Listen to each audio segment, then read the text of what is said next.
जीवन में जो कुछ भी हम भोगते हैं वह हमारे कर्म का ही फल है। इसमें ईश्वर का कोई दोष नहीं होता है। सुख दुख या फिर सफलता असफलता से जुड़ा यह कर्म किसी इंसान के जीवन में क्या मायने रखता है, चलिए जानते हैं। जीवन में हर कोई किसी न किसी उद्देश्य को लिए कोई न कोई कर्म अवश्य करता है।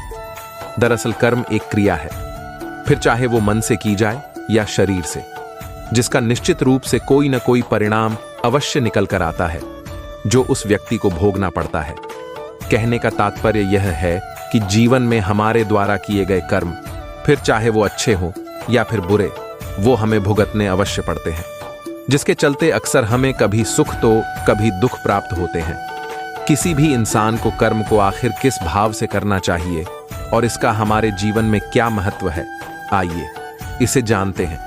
आप अपने जीवन में कामयाब हों या फिर नाकामयाब, ये सभी आपके द्वारा किए गए कार्यों का परिणाम होता है, जिसे दुनिया कर्म के रूप में जानती है। जीवन में कुछ भी संयोग से या फिर कहें भाग्य से कुछ नहीं होता। आप अपने कार्यों से अपना भाग्य स्वयं बनाते हैं, जिसे कर्म कहते हैं। हमारे द्वारा किया गया कर्म हमेशा दो दिशाओं में चलता है। यदि हम पुण्य कर्म का जीवन में बीज बोते हैं तो निश्चित रूप से हमें सुख का फल प्राप्त होगा, जबकि हम पाप कर्म का बीज बोते हैं तो हमें उसके दुष्परिणाम रूपी फल के लिए तैयार रहना होगा। जीवन में व्यक्ति को हमेशा बगैर किसी लाभ की आशा के अपने कर्म को निर्विकार भाव से करना चाहिए।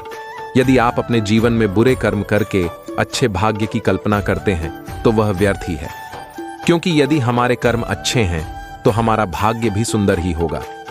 अतः हमें अपने कर्मों पर ध्यान देना चाहिए। अंत में यह वीडियो यही समाप्त करते हैं। राधे राधे।